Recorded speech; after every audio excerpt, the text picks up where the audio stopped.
What's up, YouTube? Capital G here. Let me close this out. You guys don't need to see that. I thought that I was done making videos, but with the new V-Jump, we have just gotten so much information. We have information on some of the cards that are going to be released with relation to the new Yu-Gi-Oh movie.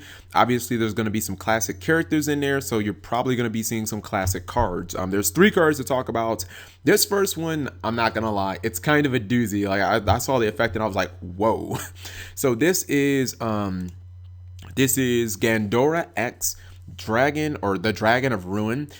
First looked at it, I was like, I think you're what, 8 stars, your stat line is 0-0. I was like, yo, you better have a damn good effect to back up that 0-0 stat line, buddy.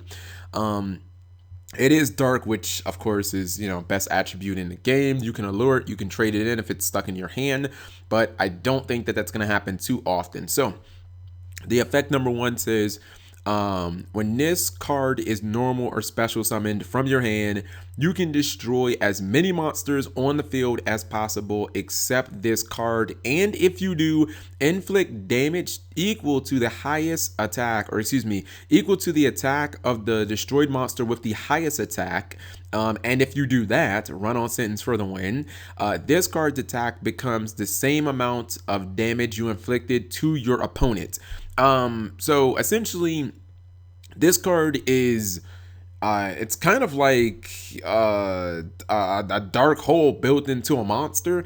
The difference is it's like Dark Hole and Ring of Destruction, because you summon this card, you wipe the board clean, you blow up the monster, or you take attack from the highest monster on the field that you blew up, and then you gain that attack. So shit, dude, like this card can be kind of like a almost OTK. Like, let's just put it in context. Let's say your opponent had an Ignister and, I don't know, some other random King of the Pharaoh Whips or some garbage like that. You could summon this. You could wipe the board clean, kill the Ignister, burn your opponent for 2850, and then you have a 2850 beater on board. Like, that's a lot of damage. What is that, 5700? Something like that? Yeah, I think that's like 5700. That's a lot of damage. So anyways, effect number 2, during each one of your standbys, half your life points. So this dude comes with a cost. You basically need to kill your opponent super quick. That's really not that bad. Like, paying half your life points during your stamina, like, it doesn't happen immediately, doesn't even happen during your opponent's turn. Like, it has to come all the way back to you. So if they kill this guy, you don't take any damage. So to be honest, this really isn't even that bad of a downside. Also, it can't pay, like, you can't ever die from the effect. So to me, card seems pretty good. Again, it's level 8 though, so you just kind of have to watch out about it getting stuck in your hand. I would just special summon it. Like, I'd find a way to special summon it like from the hand. I mean, maybe there's some ways to easily special summon it, but if you get it on the field, should cause a lot of havoc. Next up is the Lord Gaia, or Lord Gaia the Fierce Knight. This one was it's an Earth Warrior. Okay, look, it has the same exact stat line and everything from Gaia. That means what level? We just had a whole bunch of Gaia cards that were released for the BLS archetype, level 7, 2300, 2100. It's been the same since what? Blue Eye, the first set in Yu-Gi-Oh! Legends of Blue Eyes White Dragon. I think Gaia, the Fierce Knight, was in that set. Although this time he's riding on like a dragon, not a horse. It looks like it's an Egyptian Gaia. Yeah, it looks like an Egyptian Gaia. Effect number 1, if your opponent controls a monster while you do not control a monster, you can special summon this card from the hand. So basically, Cyber Dragon. Cyber Dragon effect is not bad. It's just, in the evolution of Yu-Gi-Oh!, I think something like Hat Tricker has been proven to be a wee tad a little better.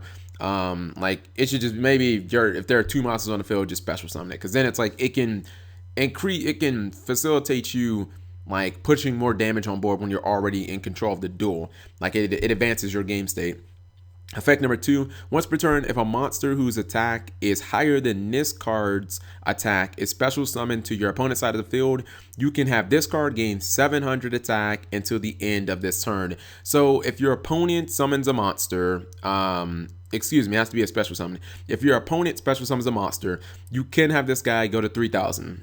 I don't really see that being that relevant. Chances are they'll have some outs to kill this card. In general, it's just kind of mad at me. I can't ever see this card seeing much competitive play. And then the last card is definitely one for you Dark Magician fans out there, or you just Yu-Gi-Oh fans. This is Lemon Magician Girl. That is so adorable. The artwork on the card is lovely. She's a light. She is level 2. It'd be cool if she's a tuner. I feel like she's not though. Okay, she's spellcaster obviously because she's a magician girl. 800, 600. The effect says, number 1, once per turn, you contribute 1 Magician Girl monster you control except her, and add 1 Spellcaster monster from your deck to your hand. This is not bad, not terrible. Effect number 2, once per turn, if this card is targeted for an attack, and with 800 attack, it will be, you can special summon 1 Spellcaster type monster from your hand, and then you switch the attack to that monster, and you have the attack of the attacking monster. The effect of the special summon monster is negated though. So, I mean, I don't know. Like, that kind of ruins it with DMOC though, because I was thinking like, you could get DMOC and special summon it, and then you could add a spell. But DMOC gets negated, and DMOC only in the OCG for right now, but in the TCG will eventually get DMOC legal. This card's okay. I think it's more about fanfare. I could see this card seeing play if people can figure out a way to special summon it from the hand easily.